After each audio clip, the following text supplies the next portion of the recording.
اعوذ باللہ من الشیطان الرجیم بسم اللہ الرحمن الرحیم۔ آج میں بتوفیق الہی اللہ تعالی حضرت ابو طالب علیہ السلام ابن عبد المطلب کی شخصیت کے بارے میں چند پہلوؤں پر گفتگو کرنے کی کوشش کر رہا ہوں، جو کہ میں ایک طالب علم کی حیثیت رکھتا ہوں۔ حضرت ابو طالب علیہ السلام کا اصل نام اپنے جد اعلیٰ عبد مناف کے نام پر تھا، اور تجزیہ نگاروں نے آپ کا نام عمران بھی لکھا ہے۔ آپ کی کلیت ابو طالب تھی۔ آپ حضرت رسول پاک صلی اللہ علیہ وسلم سے 35 ایئرس بڑے تھے، اور آپ نے 43 سال یعنی 43 ایئرز حضرت عبد المطلب کے زیر سایہ تربیت حاصل کی، اور علم و حکمت، اخلاق و ادب کے درس اپنے باپ سے پائے، اور علمی و ادبی رفتوں کے نقطۂ کمال پر فائز ہوئے۔ اپنے دور کے ممتاز سخن طراز، عظیم مفکر اور بالغ النظر قائد تسلیم کیے جاتے تھے۔ آپ ایک وجیح صورت، کشیدہ قامت، بھاری بھرکم، پرعزم، پروقار اور باروب شخصیت کے مالک تھے۔ آپ کے چہرے سے شجاعت، ہاشمی شجاعت تو جلال اور کرشی سطوت جھلکتی تھی۔ جب آپ زبان کھولتے تھے تو آپ کے دہن سے فصاحت و بلاغت کے سوتے پھوٹتے تھے، اور علم و حکمت کے چشمے ابلتے تھے۔ آپ کی شخصیت سید البطحاء اور رئیس مکہ ایسے تقی القاب سے یاد کیا جاتا تھا۔ آپ کی سرداری، قیادت، سربراہی اور منصبی سربلندی دولت کی مرہون منت نہ تھی۔ اس لیے حضرت امام المتقین علی ابن ابی طالب علیہ السلام فرماتے ہیں، میرے والد نادار ہوتے ہوئے بھی سردار قرار پائے، حالانکہ ان سے پہلے کوئی نادار سردار مکہ نہیں ہوا، سردار نہیں ہوا۔ حضرت ابو طالب علیہ السلام ایک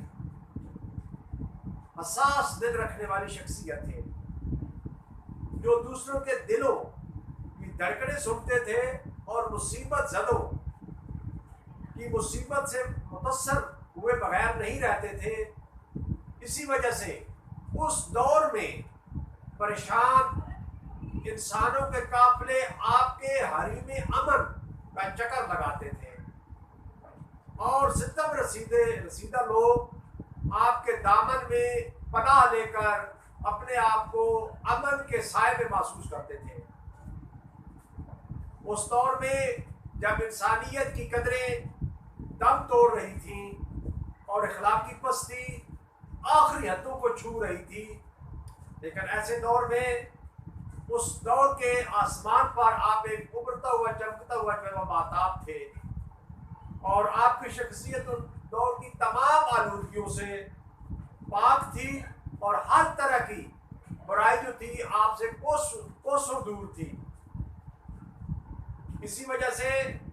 سیرت نبویہ صفحہ نمبر 80 یعنی 80 میں احمد ابن زینی و حلان تعریف کرتا ہے، کان ابو طالب ممن حرمن حمر علی نفسہ فی الجاہلیت کابی عبد المطلب، یعنی اس دور میں، جاہلیت کے دور میں، حضرت ابو طالب علیہ السلام نے اپنے باپ کی طرح یعنی حضرت عبد المطلب علیہ السلام کی طرح شراب کو اپنے آپ پر حرام کر رکھا تھا۔ تو اسی طرح اس دور میں جب حرام اور حلال کی کوئی تمیز نہیں کی جاتی تھی، تو اس وقت کے دور میں حضرت ابو طالب علیہ السلام کی ایسی شخصیت تھی کہ جو اپنے اولاد کو اور اپنے آپ کو حلال رزق کا جو ہے وہ کرایا کرتے تھے، جس کی مثال جب ایک سیلاب سے خانہ کعبہ کی دیواریں متاثر ہوئیں تو ان کو منہدم کر کے دوبارہ تعمیر کرنے کے لیے جب پیسہ اکٹھا کیا گیا تو وہاں پر ایک اژدہا ظاہر ہوا۔ تو جب حضرت ابو طالب علیہ السلام گئے تو حضرت ابو طالب علیہ السلام نے کہا ان ھذا لا یصلح ان ينفق فیہ الا من طیب المقاصد ولا تدخلوا فیہ من ظلم وعدوان، یعنی یہ تعمیر اس لائق ہے کہ اس پر صرف پاک و پاکیزہ اور حلال کمائی لگائی جائے، لہذا وہ مال نہ لگاؤ جو ظلم و زیادتی سے حاصل کیا گیا ہے۔ یہ تاریخ یعقوبی جلد نمبر 2 صفحہ نمبر 19 پر درج ہے۔ تو یعنی اس سے ثابت ہوتا ہے کہ حضرت ابو طالب علیہ السلام کی وہ شخصیت تھی اس دور میں جب بھی حق بات اور دین سے مربوط بات جب موقع بنتا تھا تو حضرت ابو طالب علیہ السلام وہاں پر جو ہے وہ پیش ہوتے تھے۔ اس کے بعد اس دور میں جب کہ کوئی تہذیب و تمدن نہیں تھی، کوئی نظام نہیں تھا، کوئی اخلاقی قدریں نہیں تھیں، کوئی اس طرح کا یعنی نظام نہیں تھا، اس وقت حضرت ابو طالب علیہ السلام جو ہے ایک ایسا نظام کرنے کے قیام کرنا ایسے نظام کا قیام چاہتے تھے جس کی اساس عدل و انصاف پر استوار ہو۔ آپ نے اس دور میں علقمہ کے خون کے بارے میں قسامت کا نظریہ جاری کیا جو اسلام نے بھی بعد میں جاری رکھا۔ قالا ابن ابی الحدید و ابو طالب اول من صدر القسامہ فی الجاہلیت فی دم عمرو ابن علقمہ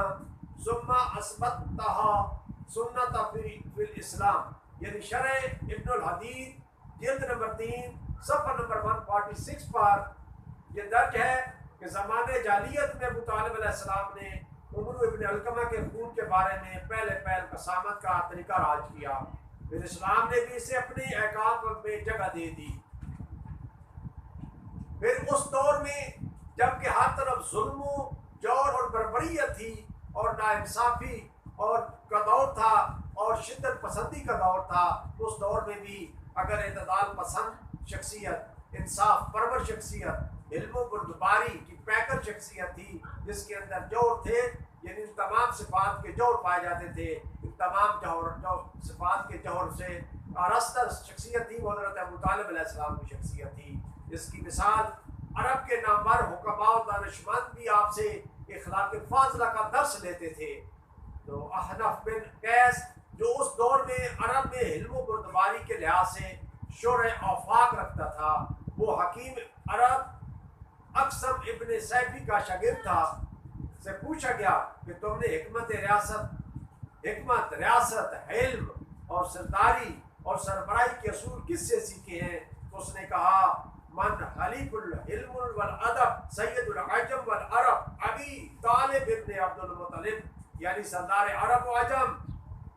سراپے علم و ادب ابو طالب ابن عبد المطلب سے میں نے سیکھے۔ تو یہ یاد رکھیں کہ اس وقت دین حنیف یعنی حضرت ابراہیم علیہ السلام کا دین تھا۔ حضرت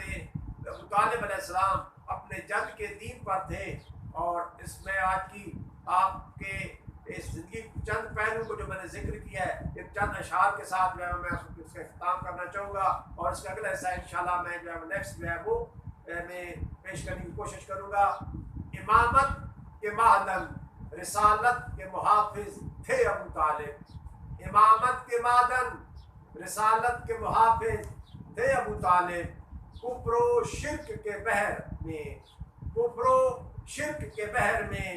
نوع اسلام کے بادبان تھے ابو طالب، کفر و شرک کے بحر میں